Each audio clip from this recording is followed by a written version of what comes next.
We are the Lab Doctors. I'm Amanda. I'm Dorothy. And I'm Zhao Yong. We are biomedical researchers who realized we still have a lot to learn about science. So why not join us on this quest? Hey everyone, welcome back to the Lab Doctors podcast. So this week we'll be talking about Egg freezing. Here we go. So why I chose this is because it has appeared in the news recently, like a month ago I think, or slightly more than a month ago. And Singapore's going to allow it, but it's only from 2023. What year? 2022. What year are we in? Shut up.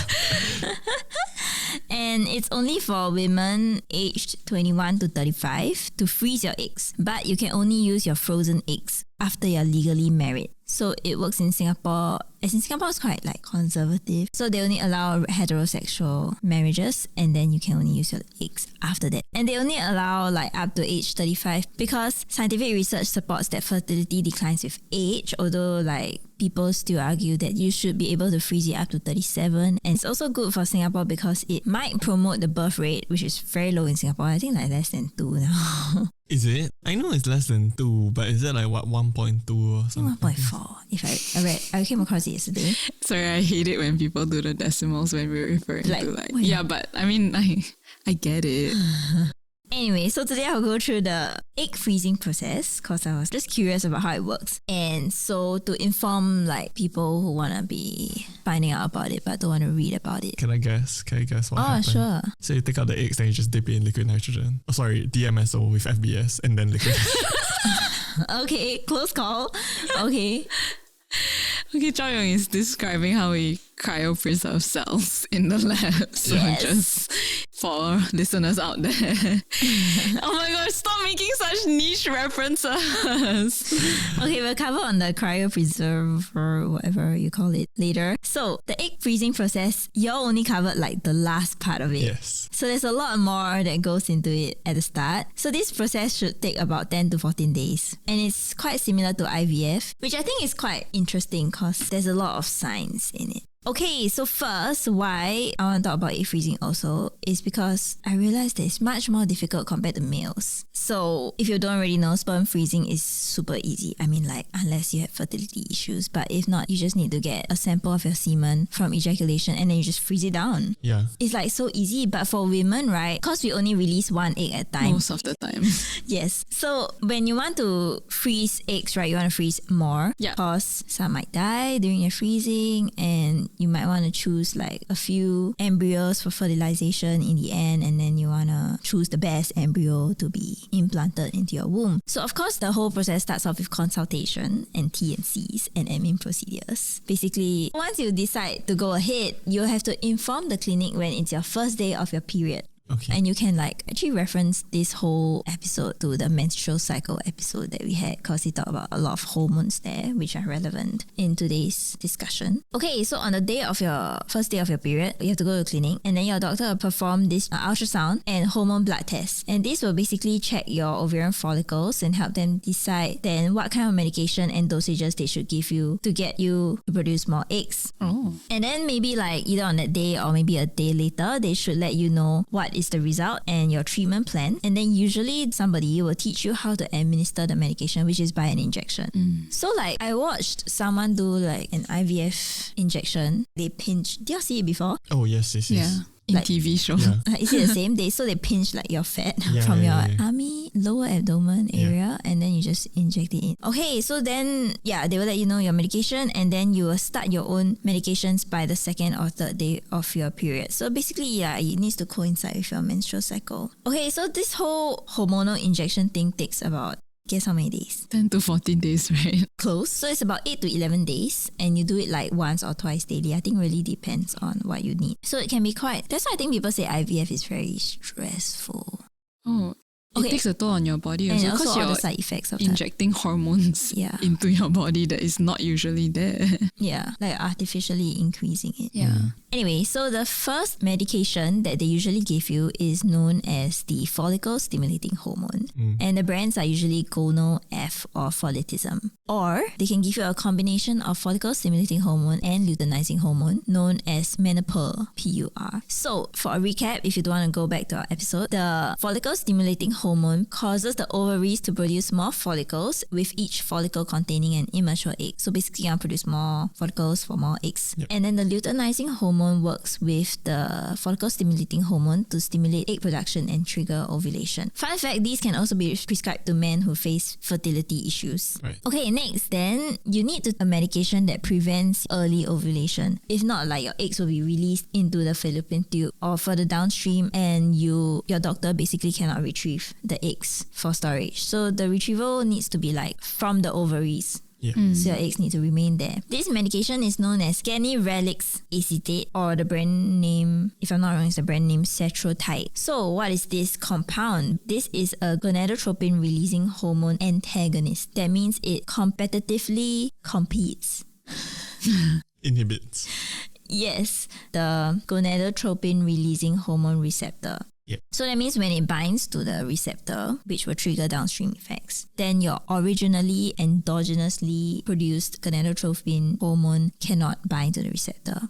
And so when this antagonist binds to it, basically then the receptor will not be able to trigger the release of luteinizing hormone. So yeah, then you will not really ovulate. So this is administered once a day and usually given during the mid to late follicular phase, which is about starting day 7 or 8 to about day 12 or 13 of menstrual cycle. So about 4 to 6 days of this medication. Okay, and then along the way, you have to take more blood tests and scans because you need to consistently monitor your hormone levels and observe the ovarian responses. And then when all is well, finally, they will give you a trigger medication known as Lupron, or the scientific compound is actually called luprolide acetate. This will be used to initiate the final maturation step before retrieval and freezing. And it's done exactly 36 hours before retrieval. So what this does is it tells your body, which is your pituitary gland, to stop producing the luteinizing hormone and stimulate the ovaries to produce estrogen. So it must be like super precise. If not, when you go to your doctor, then maybe like will come out already or what they cannot collect. Alternatively, you can use human chorionic gonadotropin hormone to trigger maturation of follicles, but these are known to have higher chances of side effects like ovarian hyperstimulation syndrome. Okay, are you lost? No, it's just so troublesome. Yeah, it is. Why do people want children so much? Biological urge. Well, they don't want to have children. At that point in time. Yes. But they want at some point. But that's my point. Like, They want the option. is it worth anyway? But that's For the end of the discussions. podcast. Okay, and finally on the day of egg retrieval, right, you'll be sedated and the eggs will be retrieved from the follicles. And this sounds very invasive. So this will be retrieved from the follicles in your ovary by an ultrasound guided needle that is passed through the vagina and the vagina wall. And then it will like poke into your ovary, and then it will like suck up the follicles, sex, and the mature eggs. And then you'll wake up. You'll be done. So I don't know. It sounds like it's about what, a month long deal. Half to 14 days. Yeah, but it's so I don't know, like what, so you need to take leave for like 2 weeks? No. I don't think so, because it's just injection, what? But like, can you imagine if like that day you're just very busy, then you forgot to inject, then like everything is like screwed up. Then you have to do start again the next month. Yeah, I think so. You have to diligently gosh. remember. But it's like just 10 to 4. It's like when you take antibiotics, you also need to remember what. Yeah, but like if I forget like one dose, it's not the end of the world. I mean, please complete your antibiotic doses. But if you forget one, you can still like just lengthen the time, you know, just take it until it finishes either way. Yeah, but I don't know if it's so strict because Okay. Oh, I think it is I though. think it's quite Really? strict. Yeah.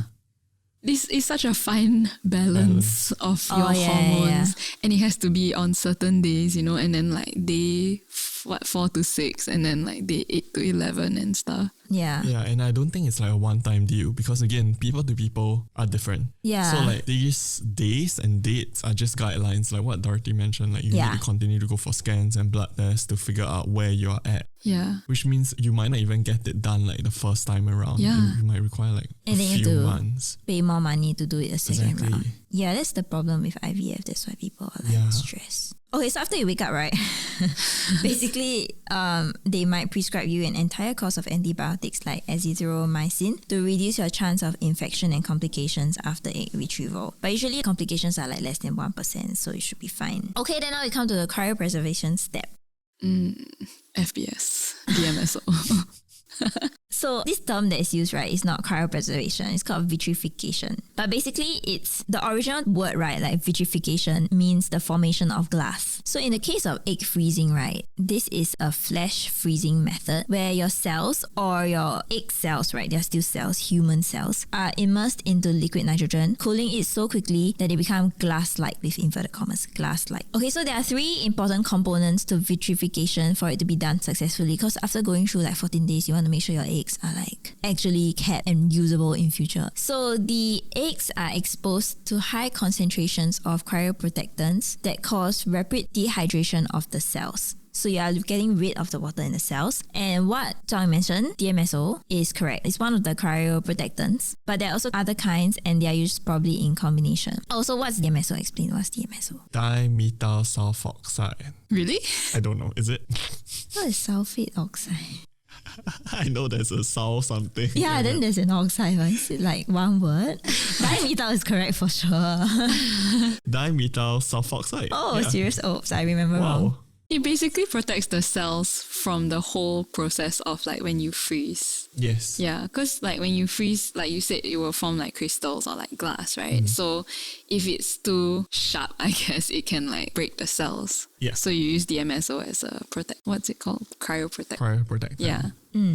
Okay, yeah, so basically Amanda was quite correct. But the part about it becoming glass is what you want it to be. Like glass, you know, it's like really flawless. I mean, I would picture it that way. It's like flawless. You shouldn't see cracks inside. Yes. But then if you don't do it properly and without these cryoprotectants, then what will happen is, number 1, if you form ice, right? So ice crystals, they will be sharp and they will shred your eggs. Also, if you don't get rid of the water in your egg cell, right, then they can turn into ice when they're frozen. And then they will expand in volume and they will burst your cell. So the other point to take note about vitrification is when your eggs are collected, right, they will be stored in storage devices that will help you to cool your eggs extremely quickly. So these are usually straws, and not your typical drinking straws, but like very thin, long tubes. I don't know what material they're made of, but like, have you seen it before? Is it the same as the mouse sperm one? Yeah. Oh, okay. Yes, it's a very thin and long thing. So I think it really like increases the surface area for cooling. Right. And then it's in contact with liquid nitrogen and it'll cool very, very fast. And also, like what we talked about, it will be stored in liquid nitrogen that is minus 196 degrees Celsius. So the cooling rate will be very fast, and all these will help to prevent your eggs from being destroyed when it's frozen. Okay, and simply when you want to use your eggs, what they do in the lab is that they warm it to room temperature. And then after that, they can put it in the incubator to reach 37 degrees Celsius, which is our body temperature. And this will allow the rehydration of your egg cell. So this can be easily done in 20 minutes, and the eggs can be injected with a single sperm by 3 to 4 hours later. So it's actually quite fast. Wait, is that the end of the... Yeah, I'm done talking. I have thoughts. Oh yes, let's hear your thoughts. I mean, I also read up on the cryopreservation of eggs because I think that is something that has been touted as like, oh yeah, it can extend your fertility. But I feel like the thing that people don't really talk about is that fertility is not just about the health of the egg or the health of the sperm. It's also about the health of the person that is going to. Oh yeah, true. Like if you're too old to carry that. Yeah, there are also risks Then you involved. just use a surrogate. Yeah. So then surrogates are the option then. But I think a lot of people don't know this, like that it's not just about egg health. Yeah, true. And so, I mean, generally, I feel like only people who are more well-to-do would be able to afford this in the first place, so they'll most likely be able to afford surrogates. But like, I guess maybe young girls that think that this is an option for them, like it is something to consider, because expecting a child in the later parts of life has also its own risks. It's not just about the health of the baby. There's also the matter of like your own health. My cousin gave birth at 45 too. No. That's not to say that it's not possible. Yeah. It's just that there is compounding risk. I think after 35 actually is considered a high-risk pregnancy, which they definitely treat differently than other pregnancies. Right. I heard from this auntie who's like, I gave birth at 38 and then I almost get gestational diabetes, and then now I need to eat brown rice. I used to eat brown rice my whole life. That's actually like one of the more mild. Yeah. You could die during childbirth. Both the mom and the child. Yeah, which is it worth it? I guess, okay, the more that we talk about it, the more I'm like, in my head, like my brain is telling me like, why does it matter so much to me that my child, or like if I want to have a child, that it must be biologically mine? So I don't know. Every time we talk about this, I'm more and more like okay with adopting if I really can't have my own child. But I don't know. I think it's a very personal decision. Altruistic person. No, I don't think it's altruism. It's actually a bit selfish of me also. It's because I don't want to die, you know, and I don't want to go through the risks, and like I don't want to go through all of these things. I mean, okay, it is also like overpopulation, and like there's so many kids out there that don't have a family, but it's also selfish. I wouldn't say like, oh, I'm doing it all for like the kids, you know. I'm also doing it because of me. Yeah, I don't know. Like when we first were reading this article, I guess circulating it, I was like, oh, it's so difficult. Why? And like the more I think about it, I'm like, why would I put my, like personally, not like why other people do it, but like why would I put myself through it? I think if I cannot conceive, I'll put myself through IVF rather than freeze my eggs because I want it now. Like, but then I would be like, yeah. Food for thought, I guess. But I think making it available in Singapore will make it easier for those who really have health conditions. Okay, no, but actually they already allowed it for those with health conditions. Yeah, I think it's good in general. As in, it's always good to give people more choices. So it's definitely not a bad thing, but definitely I feel like the restrictions should be a bit more liberal because like, why must a person be married to have a child? Doesn't mean that I'm married means that the family is more stable. So True. I don't really like understand. Legally married, but you can be like cohabitation. Exactly. And then not even that, like if you're not married, like some people are capable of having a child. Like it's not just about you and your partner if you have a strong support system. Yeah, as in like co-parenting is also something that I feel like doesn't necessarily mean unstable instability. So I don't know, like if you tell me people who are married are always stable, I'm like Basically, it's good to be informed, and it's good to have options. Exactly. And yes. Yeah. you're paying for it, so it's like if anything, you have to, that's a barrier to entry. You're paying for the egg retrieval process, so it's like if anything, it's a barrier to entry. If you really I guess having more options is better than not having options at all. And as usual, subscribe to our YouTube channel and follow us on Spotify. A like and a comment would really help us out. You can also follow us on our social media, Instagram, Twitter, or Facebook, and feel free to DM us any questions. Alternatively, you can email us at thelabdoctors@gmail.com. We'll post all the links to the articles in the episode description. Thank you. Bye.